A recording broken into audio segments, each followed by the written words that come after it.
Well, now we turn to HIV/AIDS. In Nigeria, an estimated 3 million people are living with the virus. Nearly 300,000 new infections occur in 2012, and over half of those involve children, and accounts for 21% of new infections in children globally. Now, joining me now in the studio is Dr. Robert Chiegil. He's the Deputy Country Director for Family Health International in Nigeria. FHI 360 is a US-based NGO which aims to reduce the impact of HIV and TB in Nigeria and other countries. Dr. Chiegil, welcome to the program. Thank you very much. So first of all, tell us about the current attitude toward people living with HIV/AIDS in your country. I will say that there's significant improvement in terms of attitude of people towards those living with HIV/AIDS in Nigeria. Before now, it has been unhealthy. Before now, we had instances where people were thrown out of their jobs, thrown out of their homes. We had people who were highly stigmatized and discriminated against.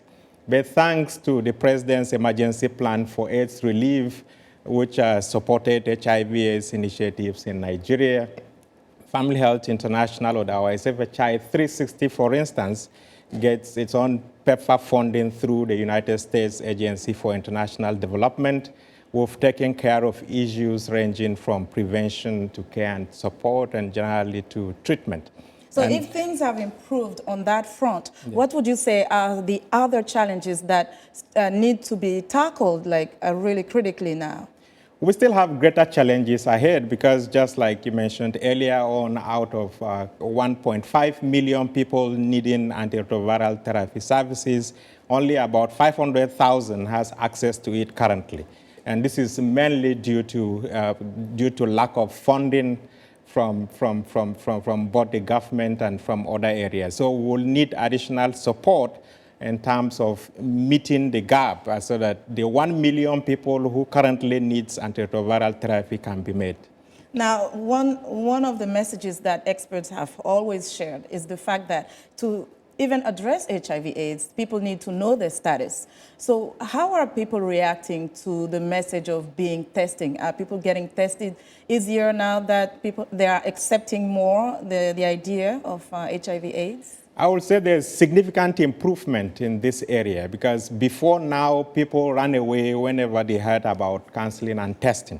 But today, people queue up for counseling and testing. If you set up a counseling and testing booth today, you find a queue of people wanting to be tested. And this greatly happened because of the significant investments that went into HIV/AIDS activities. Majorly, people are counseled, tested, they see their results, and they are referred to places where they can get treatment. Based on that, people now have confidence that if they know their status, there will be some interventions in place for them. Now, tell us about what FHI is doing in terms of reaching out to people who already have HIV/AIDS and maybe educating those that are not necessarily well informed about the condition. In FHI 360, we believe significantly that human development issues needs to be looked at from different perspectives. So we work with the government, we work with civil society organizations, with individuals to build their capacity. Once their capacity is built, we feel that working through them, there will be lasting impact on the citizens of Nigeria. During the implementation of our programs, we also take notes of lessons learned.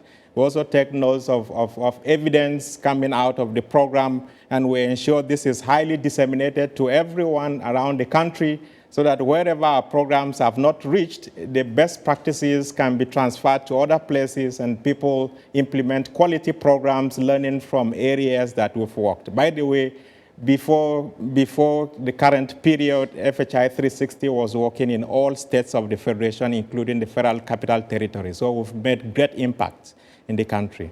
Great impact. That's very interesting. Now, tell us about the type of treatments that are available to those who suffer from HIV/AIDS. That was one of the challenges in the past, and even presently, some countries, some organizations have complained about access to treatment. What about in your case in Nigeria? Yeah, in Nigeria, anybody eligible for antiretroviral therapy goes to the health facility. We have qualified people that are doctors, nurses, pharmacists, lab scientists, and so forth, that we've trained, we've built their capacity, we've put equipment in place, and so on, with help from the U.S. government.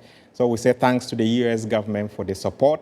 And based on that, we feel that people have access to this antiretroviral therapy. Even though I mentioned earlier on that there's a shortfall, we still have 1 million people still needed antiretroviral therapy. The government of Nigeria has before now been putting just about 25% of investment to antiretroviral therapy and HIV/AIDS generally. Oh, but good news is that with the push and with the interventions that came around, people now, the government has made declarations to increase funding. We'll finish with the good news. Thank you so much, Thank you Doctor. very much. All right. And that was Dr. Robert Chiegil. He is the Deputy Country Director for Family Health International, or FHI 360, in Nigeria.